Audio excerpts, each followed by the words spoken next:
Hi guys, good morning. This morning, the first video I'm making is on decision trees. So you have some slides. Oops, sorry, let me just make that. Let me just turn that into something I can write on. You have some slides already with you on decision trees that I made, and I gave you those slides last week. So please just check. I'll email them later on. Slides. Okay, it's not working. 1 second. Oh, here we are. Yeah, so decision trees is what I'm talking about. This is the last section, one of the last sections of the chapter on risk and uncertainty. So we're talking about decision trees, and I'm going to go through this quickly. We will do more exercises in class. You might have come across them, but I'm going to go through them again. So again, this is about making decisions, and we went through quite a few methods last week when it comes to making decisions. Again, I'll just run through them from sensitivity analysis to using EVs. In fact, we are using EVs, expected values, quite a bit here, to using the maximax, maximin, minimax, regret, and this decision tree is very much the same idea, where we're trying to make a decision given a big problem and breaking down the problem. So what are we doing? A decision tree very much is just a diagrammatic representation. So I'm talking from your textbook. I'm on page 248, 49, 250, that way. So you can sort of find where I'm going from. I'm using this example that you have in your book. Right. And so you're trying to sort of create a scenario to sort of get a big picture and then work backwards to find out what the best method is. So we're going to work through this example here. So what we have here is, if you like, decision trees force the decision maker to consider the logical sequence of events. We break down this problem into simpler methods. Now, there's two things you need to know, and you just need to be comfortable with them. And once you are, you're there. The first thing is this. We always have to make an initial decision. And that initial decision is represented by a square. So it doesn't matter what the decision is. Right at the beginning, you're either going to have to say, do I want to do something or not do that thing? So in that box, you really have, what's the decision? I need to make a decision, and we represent that decision with a box. Once you've made that decision, so it says here some common symbols can be used. The square is used to represent a decision point where a choice has to be made between two different courses of action. It's the choice. Then you have a circle, which is the chance of, after you've made your decision, what is the chance of it happening? So you can't control the chance. The chance is given to you. It's just the probability of what can happen. You have no control over this. You have control over this. You decide this. This just happens to you. So just to sort of show you what I mean just on a normal simple page, I'm just going to break this up again and just come here. So what I mean is, if I come here into the sketchpad, so what I'm saying here is we could say, okay, I want to advertise for a new post. So the question really is, do I advertise or do I not advertise? So advertise or don't advertise. And you can see I'm representing my movements by this sort of these branches. These are branches coming out of this decision. So the decision was to advertise or not to advertise. Some people write it in the box. I think it's better to just leave the box as it is and then write it on the stem. And then, of course, after you advertise, well, there's a chance that something will happen. So there's the chance that that as a result of your advertising, the demand, of people watching what you're doing is 20% and not watching 80%. This is the chance of, if you like, what will take place after you have made that decision. So this very first part is always about you making a decision. Right. So let's look at a question and sort of see how this sort of works. Let's go back here to your this sort of textbook. And here it says that we're trying to evaluate. What we then do, you'll see, we kind of work backwards from the right of the tree once we've worked out all the full process, so to see what's going on. It says evaluate the tree. The next thing is to evaluate the tree from right to left, carrying out the two actions. Calculate the EV. Calculating EV for each outcome. We have worked out EV, which is kind of like the average of all the probabilities, and work out the best decision based on that, and then make a recommendation. So let's look at this example here. I'm going to focus on the tree. So something I can write on.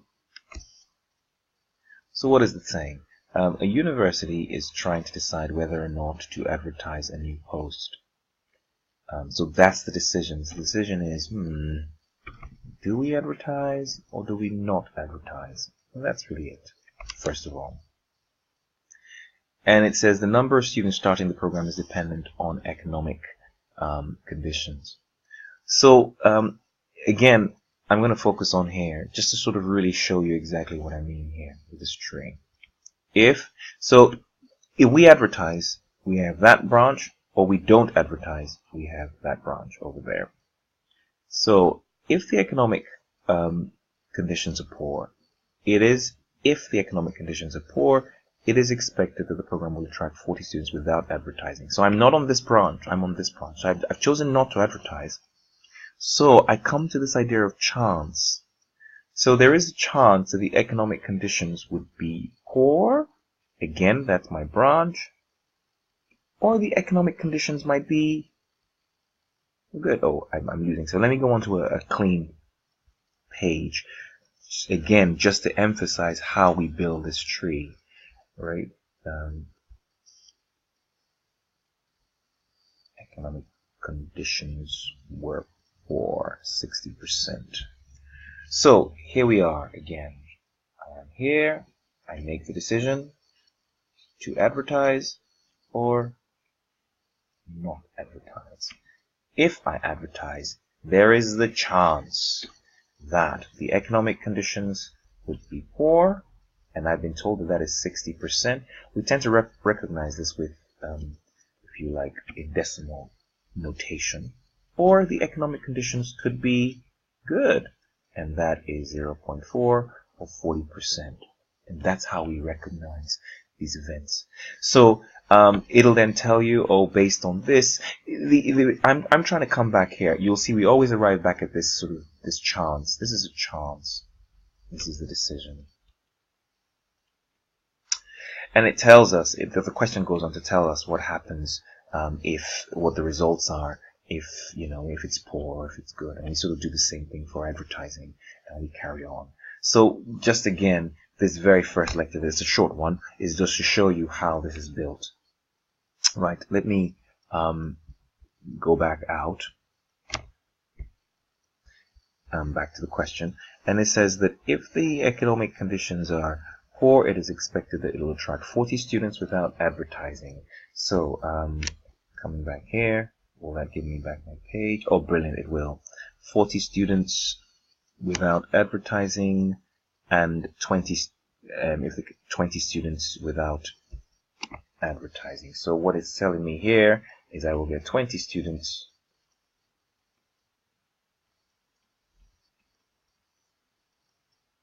and 40 students. Let me just check that again. If expected that the program will attract 20 without advertising and 40 with if the economic conditions are poor. So if you scroll down a little, it tells you the profits expected before deducting the cost of advertising. So this is, we have 20 students, 15,000, 40 students, 115,000, 15 and 115.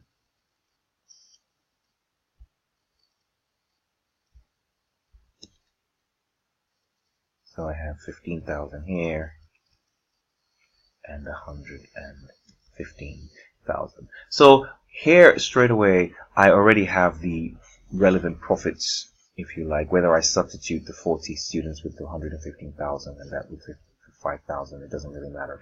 But this is how this branch of my tree is. So what I then do is work out what this chance, what the EV is. So the EV becomes 60% times 115 plus, of course, because it's the EV, isn't it? The sum of all the probabilities plus the 0.4 times the 5,000. And that'll, those two, finding the EV of this times this and this times this will bring me back to this total or average EV, if you like, at this here. And then I'm trying to compare that with what happens after I do what I do with the kind of, if I'd advertised. And that enables me to make, if you like, a decision. Okay, great. So that's, just because I'm always trying to keep this in 10 minutes. So that's the first part of the branch. I'll do the next part of the branch in the next video.